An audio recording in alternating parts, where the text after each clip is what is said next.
तो मैं समझता हूँ उत्तर प्रदेश में चुनाव है और आप सबको जानने में दिलचस्पी है कि कल जो मुलाकात हुई थी, बिल्कुल उसके बाद हम लोग गठबंधन में कितनी सीटों पे जा रहे हैं,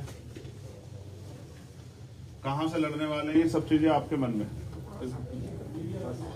मैं भी 2 दिन से मीडिया के लोगों से बात नहीं कर रहा था क्योंकि मैं भी अपनी चीजों को फाइनलाइज कर रहा था, क्योंकि आदमी जो जितना आदमी बड़ी बड़ी बातें करता है या कुछ भी कहता है, उन बातों पे उसका टिका रहना बहुत जरूरी होता है। तो मैं उतना ही बोलता हूँ जितना मेरे अंदर हिम्मत होती है, उससे फालतू नहीं बोलता हूँ। मैं समझता हूँ कि 6 महीने पहले से हमने भी ये प्रयास किया था कि बहुजन समाज 85% बहुजन समाज इकट्ठा हो, जिसके लिए हमने अखिलेश जी पे भरोसा किया कि वो इस आंदोलन को आगे बढ़ाएंगे। और 6 महीने से लगातार हमारी मुलाकातें भी हुई, सकारात्मक बातें। हमारे जो मुद्दे थे, क्योंकि आप जिसके साथ गठबंधन में जा रहे हैं, क्योंकि सरकार बनने के बाद वो तानाशाही हो जाता है, और पिछला कुछ इस तरह का कार्यकाल भी एक लंबा समय का रहा है। तो जो मुद्दे थे, जैसे प्रमोशन रिजर्वेशन का मामला, सामाजिक न्याय का मामला, बैकलॉग का मामला, सब पे बात हुई। मुस्लिम साथियों को भी उन्होंने 18-19% आरक्षण देने की बात की थी।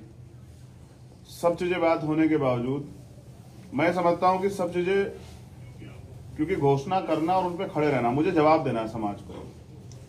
2 अप्रैल के मुकदमे सरकार ने लगाए, इस सरकार को रोकने का हमने तमाम तरह से प्रयास किया, और इसलिए से 2 दिन से मैं यहाँ हूं। 1 महीना 10 दिन से हमारी बातचीत चली और अंत तक पहुंची, क्योंकि पिछले 9 साल से लगातार हम बहुजन समाज के लोगों को इकट्ठा करने का काम कर रहे हैं। बड़ी मुश्किल से हम अपने लोगों के अंदर रीढ़ की हड्डी पैदा कर पाए। उनका विश्वास टूट गया था कि भाई वो आगे नहीं बढ़ पाएंगे, क्योंकि जब हमारे आंदोलन की विचारधारा बदली, जो पिछला आंदोलन था, तो तकलीफ हुई। अच्छा, इस विषय में ये भी याद दिला दूं कि आज बहन जी का जन्मदिन है, तो माननीय बहन जी को भी जो है जन्मदिन की हार्दिक बधाई। वो दीर्घायु हो, स्वस्थ रहें, और उनके लंबी उम्र की मैं कामना करता हूं तथागत खुद से। भरपूर प्रयास किए गए, क्योंकि हमारे लोगों का एक भरोसा है। पिछली बार जो अखिलेश जी की सरकार में हुआ, उनको ये डर है कि अगर हमारा लीडर वहां नहीं होगा तो कल जो सरकार बन जाएगी हमारे लोगों के वोट से, तो मुझे नहीं लगता कि उनपे सारे मुद्दों पे बात हो पाए, क्योंकि जो उनकी पार्टी से शेड्यूल कास्ट के लीडर जीत के जाएंगे या नहीं भी जाएंगे, वो बेचारे अपने राष्ट्रीय अध्यक्ष के प्रति खिलाफ नहीं हो सकते। पूरी जिम्मेदारी से 2 दिन यहाँ रहने के बाद, सारी पार्टी कार्यकर्ता बात करने के बाद, सारी चीजों को छोड़ के हमने तय किया कि बीजेपी को रोकना है, किसी भी कीमत पर रोकना है। हम लोग बीजेपी को सत्ता में नहीं आने देंगे, क्योंकि मैं निर्दोष होते 16 महीने जेल में रहा, 100 से ज्यादा मुकदमे। आज भी आप देख लो कि प्रेस को नहीं करने दे रहे हैं, मुख्यमंत्री खुद प्रेस करते हैं, प्रधानमंत्री मास्क उतार के घूमते हैं सारे में। तो बीजेपी ने जो 69,000 शिक्षक भर्ती घोटाले के, इन सबको रोकने के लिए हमने एक कदम बढ़ाया। सकारात्मक रही सब चीजें, लेकिन अंत समय में मुझे लगा कि अखिलेश जी को दलितों की जरूरत नहीं है। वो इस गठबंधन में दलित नेताओं को, दलित लीडरशिप को नहीं चाहते। वो चाहते हैं कि उनको दलित वोट करें, लेकिन मेरा डर ये था कि अगर दलित उनको वोट कर देंगे तो कल जो उनके ऊपर एक आरोप पिछली सरकारों में भी रहा, क्योंकि मान्यवर काशीराम साहब को मैं नेता मानता हूं, उन्होंने भरोसा करके नेताजी को मुख्यमंत्री बनाया, फिर क्या हुआ आपके सामने।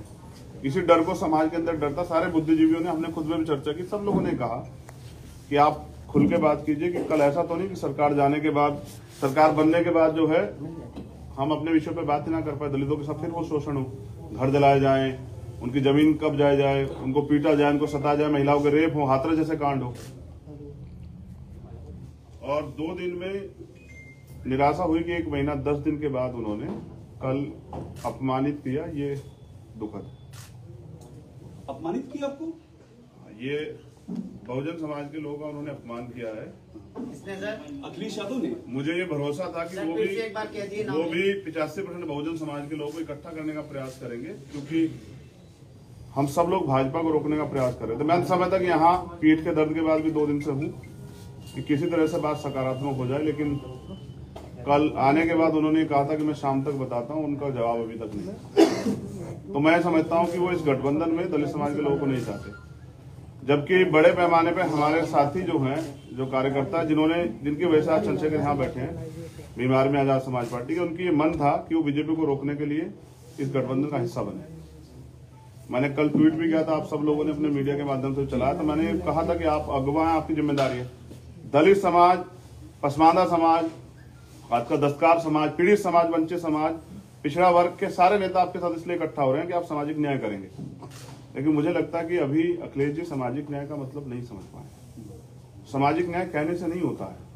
हम काशीराम साहब को मानने वाले लोग, जिसकी इतनी संख्या बार उसकी इतनी हिस्सेदारी की बात करते हैं, तो 25-25.5% दलितों की हिस्सेदारी ये है कि वो उनको गठबंधन में नहीं रखना चाहते।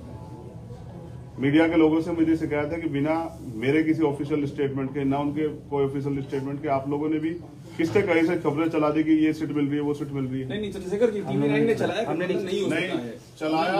और मैं उन साथियों से भी कह रहा हूँ कि कम से कम पत्रकारिता गरिमा तो बना करके। टीवी 9 ने चलाया, स्पष्ट कीजिए गठबंधन हो रहे नहीं हो रहे, काफी सारी बातें कहे, नाम लेकर स्टेटमेंट क्लियर कीजिए। और आगे की रणनीति आपकी क्या है? देखिए, मैं फिर मैं यही कह रहा हूँ ना कि 1 महीना 10 दिन से उन्होंने हमसे बात की, तय करके रखा और हमसे कहा कि आप परेशान मत हो। मैंने उनसे कहा कि आप बड़े भाई हैं, क्योंकि उनको चिंता हो या ना हो, वंचित वर्ग के लोगों की हमें चिंता है। मैं प्रमाणित भी करता हूं कि पिछले 5 साल में समाजवादी पार्टी के राष्ट्रीय अध्यक्ष किसी एक दलित की हत्या पे, रेप पे, कितने बड़े बड़े मामले में नहीं गए उनके घर। फिर भी हमने सारी चीजों को दरकिनार करके स्वाभिमान सम्मान की लड़ाई लड़ने वाले चंद्रशेखर उनके घर गए, 3-3 बार उनसे मुलाकात की, उनसे अपील की कि इसको बना लेते हैं। लेकिन वो शायद किसी मन से तय करके बैठे कि हमें दलितों की लीडरशिप नहीं खड़ी होने देनी। वरना मैं समझता हूं कि कल जब मैंने उनसे कह दिया था कि आप बड़े भाई आप तय कर लें, तो उनको मुझे बुलाना चाहिए।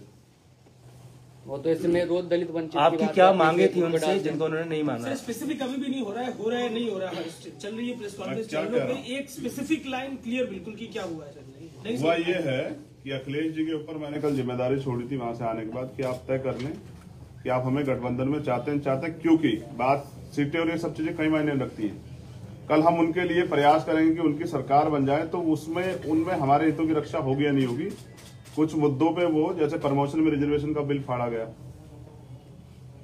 उन्होंने मना कर दिया कि वो इस पे नहीं करेंगे। तो हम दलितों और पिछड़ों के लिए चाहते थे कि भाई प्रमोशन रिजर्वेशन के बिल पे स्थिति साफ करें, बैकलॉग पे। कहने से नहीं होगा, आपको देना पड़ेगा जवाब, आपको नोट बना के देना पड़ेगा। हमारा यह था कि आपको कहनी पड़ेगी मजबूती से बात कि हम करेंगे। और हमारे लोगों को ये लगता है कि जब आप वहां नहीं हैं तो उनके कहने से फर्क नहीं पड़ता, वो करेंगे नहीं। क्योंकि पिछले भी हम पे एक उदाहरण है, लंबे समय से कितने मामले हुए हैं और अखिलेश जी चुपके साबित करते हैं कि वो दलितों को, जैसे बीजेपी आज खेल कर रही है ना कि दलितों को खाना खा रही है, वो आज भी साबित कर रही है कि लोकतंत्र में जहाँ सबको बराबर की हिस्सेदारी, सम्मान है, अवसर है, वहां वो भी जिस तरह खेल कर रही है। मुख्यमंत्री कल दलितों के खाना खाने गए, तो बीजेपी जैसा ही जो है ना व्यवहार उनका कल देखने को मिला। चंद्रशेखर भाई, एक सवाल आपसे ये है चंद्रशेखर भाई, देखिए ये पहले तो ये क्लियर कर दें, एक छोटा सवाल ले बस 2 दिन से आप इंतजार कर रहे हैं ना। मैं भी 2 दिन से, मुझे 9 साल हो गए इस लड़ाई को लड़ते हुए। 9 साल से मैं इस लड़ाई को लड़ रहा हूँ और कभी भी दलित, पिछड़ों पे, आदिवासियों पे, पसमानदा पे कभी उनके हितों की रक्षा की बात होती है, चाहे सीएनपी और एनआरसी का मामला हो। मैं पहला शख्स था जो जेल गया। नेता डर रहे थे कि मुसलमानों की लड़ाई लड़ेंगे तो यहाँ जो है दिक्कत आ जाएगी। मेरी चीजें ये है ना, जो आपने पिछले घोषणा पत्र के आपने तो उनको तो पूरा नहीं किया, इसलिए मैं उनसे चाहता था कि वो स्टेट अपना जो है ना वो फाइनलाइज करें, मजबूती से रखें, लेकिन वो नहीं चाहते हमारे मुद्दों बात करने। तो कहने से नहीं चलेगा, तो हमने तय किया है कि अभी हम समाजवादी पार्टी के साथ गठबंधन में नहीं जा रहे। अब हम, क्योंकि हमारे कार्यकर्ता जिन्होंने पिछले 6 साल से उत्तर प्रदेश में लड़ाई लड़ी है, घर घर जाके लोगों को तैयार किया है, बीजेपी के से हमने लाठियां खाई है, हमने मुकदमे झेले हैं, बीजेपी के खिलाफ जो है हम लोग लड़े हैं उत्तर प्रदेश में। सीएनपी और एनआरसी का मामला हो, चाहे वो 69 शिक्षक भर्ती का मामला हो, हम सड़कों पे लड़े हैं। तो मैं समझता हूं कि अपने लोगों के हितों की रक्षा में स्वयं करनी पड़ेगी। मैं 25% दलितों के स्वाभिमान की रक्षा करने के लिए हूं, उनको मैं अपमानित करने के लिए। मैं तो मान्यवर काशीराम साहब को नेता मानता हूं ना, उनको राष्ट्रपति बनाने का अवसर मिला, बीजेपी ने कहा बना देंगे, उन्होंने छोड़ दिया। मेरी लड़ाई विधायक एमपी बनने की नहीं, लड़ाई सामाजिक न्याय की है। मैंने कल उनके पाले में छोड़ी थी, उनका जवाब नहीं आया। मैं मानता हूं कि वो दलितों का नेतृत्व और दलितों की हितों के मुद्दों पे बात नहीं करना चाहते। मुझे भी उम्मीद है कि मेरे बाद हो सकता है वो स्टेटमेंट देके हम ये करेंगे, लेकिन हमने तो सबके देखे। प्रधानमंत्री भी कहते 2 करोड़ रोजगार देंगे, प्रधानमंत्री भी कहेंगे जो है 15-15 लाख देंगे, ये करेंगे वो करेंगे, लेकिन देश बेच दिया। तो बीजेपी को सत्ता से रोकने के लिए मैं चाहता था कि एक लार्जर लाइन्स बन जाए, क्योंकि अगर विपक्ष में थोड़ा सा बिखरा होगा उसका फायदा बीजेपी को होगा। इसलिए मैं 2 दिन से यहाँ। अब क्या करेंगे आगे? दलित समाज के लोग, वंचित वर्ग के लोग, बहुजन समाज के लोग अपने हितों की रक्षा के लिए अपनी लड़ाई स्वयं लड़ेंगे। मैं समझता था अखिलेश जी दूरदृष्टि है, वो समझते होंगे कि लड़ाई आज की नहीं है, उत्तर प्रदेश से केंद्र का रास्ता तय होगा। लेकिन पिछली बार जिस तरह से माननीय काशीराम साहब के साथ धोखा हुआ कि उन्होंने माने नेताजी को मुख्यमंत्री बनाया और वो फिर ठगे से रहे कि मैं इनका वजूद बना के जो है ना अपने लोगों को कमजोर नहीं कर सकता हूं, उनके हितों की रक्षा के लिए चुप नहीं रह सकता हूं। मैं सरकार में इसलिए नहीं शामिल होना चाहता, इस कार अभी तो सरकार बनी भी नहीं है कि मैं अपने लोगों की हत्याओं पर, तमाम तरह की समस्याओं पर चुप हो जाऊं। मैं नौजवानों की बेरोजगारी के मामले चुप हो जाऊं, ये मुझसे नहीं होगा। अकेले लड़ेंगे क्या? सवाल आपसे ये है, अपने दम पे लड़ेंगे और प्रयास करेंगे जो अभी बिखरा विपक्ष है उसको एकजुट करें। अगर वो नहीं होगा तो अपने दम पे लड़ेंगे। चंद्रशेखर भाई एक सवाल आपसे ये है मेरा, कांग्रेस मायावती मैं फिर कह दूं आपसे, मैंने माननीय बहन जी सबसे पहले प्रयास किया, वो हमारी नेता बड़ी है कि उनके साथ एक गठबंधन, मैंने खूब प्रयास किया। मैं स्वाभिमान सम्मान की लड़ाई लड़ता हूँ, उसके लिए मैं तमाम मुकदमे, जेल, सब चीजें देखी, तिहाड़ भी 2 बार गया, लेकिन मैंने हमेशा प्रयास किया कि एकजुटता बनी रहे। मैंने बहन जी से प्रयास किया, उन्होंने कोई इस पे सहमति नहीं की। मैंने भैया से प्रयास किया, मैंने उनको बड़ा भाई माना, क्योंकि मुझे पता कि शायद उनको कुछ ना हो, लेकिन अगर सरकार बीजेपी की आ जाती तो अगले 5 साल में जो दलितों को, मुसलमानों को, पिछड़ों को, आदिवासियों को और सब समाज को जो झेलना पड़ा और जो पिछले 5 साल में झेलना पड़ा, कहीं मैं उसका हिस्सेदार ना बन जाऊं। चंद्रशेखर भाई पर सवाल ये है कि आखिर वजह क्या रही? क्योंकि देखिए हम ये खबर लगातार चला रहे, गठबंधन नहीं हो सका, टीवी नहीं, आपको 12:30 बजे मिलेंगे। लेकिन ये बताइए कि आप उनसे पूछिए कि कद बड़ा हो रहा है, इसलिए आपका कद बड़ा हो जाएगा, इसलिए नहीं गठबंधन किया क्या? मेरा कद, मैं समझिए ना, मैं व्यक्तिगत तो लड़ाई लड़ ही रहा हूँ, मेरे कद की क्या है? अच्छा, क्या मैं, आप तो पूरे देश प्रदेश का मेरा काम जानते हैं, 23 प्रदेशों में हमारा संगठन है, मैं तो बिहार तक चुनाव लड़के आपने दम पे, तो मैं क्या उत्तर प्रदेश में नहीं लड़ सकता हूँ? लेकिन मेरा प्रयास ये था, क्योंकि मैं नहीं चाहता कल किसी दलित का, की बच्ची का, किसी मुस्लिम समाज की बच्ची का, किसी अन्य धार्मिक अल्पसंख्यक समाज समझ, किसी स्वर्ण समाज की बच्ची का भी रेप, हत्या हो। हमने देखा ना उन्नाव क्या हुआ, हमने देखा ना हाथरस क्या हुआ। इस बीजेपी को रोकने के लिए मैंने अपना स्वाभिमान दांव पे लगा दिया, जबकि मेरे वर्कर नहीं चाहते थे, वो चाहते थे कि हम अपने हितों की लड़ाई स्वयं लड़े। रावण साहब, मेरा एक सवाल आपसे ये है कि आप दूसरे असदुद्दीन ओवैसी हो गए हैं, क्योंकि ओवैसी के साथ भी कोई गठबंधन नहीं कर रहा है, आपको भी कोई अपने प्लेटफॉर्म पे नहीं लाना चाह रहा है।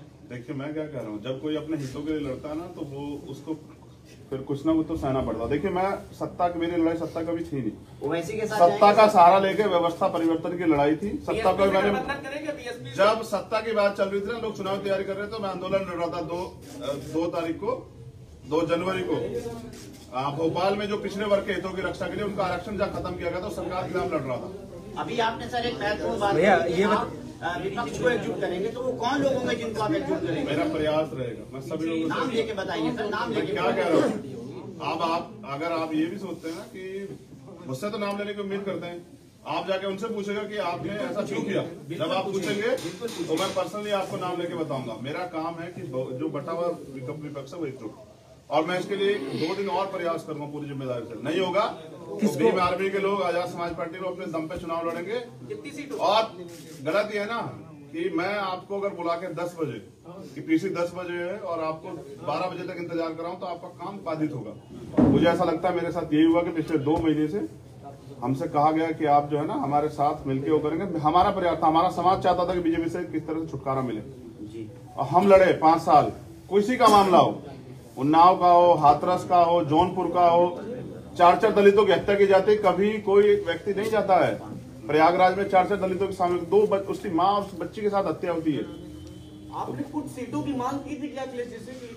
बात हिस्सेदारी की है, जिसकी इतनी संख्या बारी उसकी इतनी हिस्सेदारी। आपको 3 सीटें, चंद्रशेखर भाई आपको 3 सीटें दे रहे थे, हमारी जानकारी है, और उसमें 2 सीटें कह रहे थे आप उनके सिंबल पे लड़िए। तो मैं क्या कह रहा हूँ, ये आप उनसे पूछेगा कि दे रहे थे या नहीं दे रहे थे। आजाद भाई, TV9 का आजाद भाई TV9 का आखिरी सवाल ये है कि आप किसको अप्रोच करेंगे, प्रियंका जी को, बहन जी को, या फिर अगर बात नहीं बनती तो अकेले कितनी सीटों पर लड़ेंगे? मैंने कहा कि मैंने हमेशा प्रयास किया, लेकिन लड़ाई जो है ना यहाँ इस प्रदेश में महिला सुरक्षा की है। ये लड़ाई इस प्रदेश में हक अधिकार की है, लड़ाई इस देश में बुनियादी है, मुद्दों की राजनीति है। मैं धर्म और उसकी राजनीति में नहीं जाता हूँ कभी। लड़ाई मुद्दों की राजनीति और मुद्दों पे बात नहीं होगी। तो प्रियंका जी के साथ जाएंगे। महत्वाकांक्षाएं बहुत बड़ी हो गई है, ऐसी चर्चा पॉलिटिकल करते हुए तमाम जिस तरह से आपने स्टैंड रखा है, सपा के लीडरों का भी स्टैंड है, क्या कब ये राजनीति में उत्पादन जो बात की जा रही है कोई अधिक मुद्दा है? मुझे बस इतना बताइए कि विधायक बनने के लिए किस उम्र की जरूरत होती है, उसकी सीमा क्या है बताइए। मैं किसी में हूँ, आप बताइए, पत्रकार है ना, आप बताइए क्या सीमा होती है विधायक का चुनाव लड़ने के लिए? मैं एक बड़े समाज को बिलोंग करता हूँ और मेरे हमको चिंता है। अगर आप ये कहना चाहते हैं कि दलित समाज के लोग अपना प्रतिनिधित्व मांग रहे हैं तो गलत कर रहे हैं, तो ये आपकी गलतफहमी है। इंडिविजुअल राजनीतिक मैं फिर क्या कर रहा हूँ, इंडिविजुअल राजनीतिक महत्वाकांक्षा, मैं तो जिसको नेता मानता हूँ उन्होंने राष्ट्रपति का पद छोड़ दिया, मैंने उनको बड़ा भाई कहा और मैं इस रिश्ते को निभाऊंगा, लेकिन लड़ाई प्रतिनिधित्व की है, हिस्सेदारी की है। आपके ऐलान समाज के लोग किससे भीख नहीं मांग रहे सर। आपके ऐलान के बाद अगर अखिलेश जी का फोन आता है तब आप क्या करेंगे? अभी आपने कहा अखिलेश जी ने फोन नहीं किया, अगर आपके ऐलान के बाद अखिलेश जी का फोन आता है तब आप क्या कहा? फोन नहीं किया ना, जिनको जिम्मेदारी लगाई थी उनके साथ बात नहीं की है। दरवाजे बंद हो चुके हैं क्या आपकी तरफ से समाजवादी के? राजनीति में कभी दरवाजे बंद नहीं होते हैं। जो लोग एक दूसरे के खिलाफ मुकदमा कराते हैं वो भी साथ लड़ जाते हैं। मेरा प्रयास ये है कि एक मजबूत आप विपक्ष बनता जो बीजेपी को रोकता, जिसमें सबकी भागीदारी होती है। आप बताओ उनके पास अभी कोई दलित समाज के कोई पार्टी लीडरशिप है क्या? मेरे आज के बाद शायद वो किसी पत्थर करने लग आप जाए। दलित समाज मुस्लिम समाज की बात करते हैं, क्या वो इसी के साथ आएंगे आप चुनाव लड़ने? अकेले हैं, 1 और 1 11 होते हैं, वो इसी के साथ जाएंगे। जो कुछ होगा, आज 2 दिन का समय आपसे लिया है, उसके बाद अपनी बात आपसे रखेंगे, लेकिन कभी भी दलित समाज के सम्मान से खिलवाड़ नहीं होने दूंगा, ना उनके सम्मान से जो है ना खिलवाड़ करने दूंगा। मैंने विश्वास किया कि हम इस बीजेपी को रोकने के लिए सक्षम हैं और हम जो बिखरा फिर उसको इकट्ठा करेंगे, एक मजबूत लड़ाई लड़ेंगे उत्तर प्रदेश में। धन्यवाद।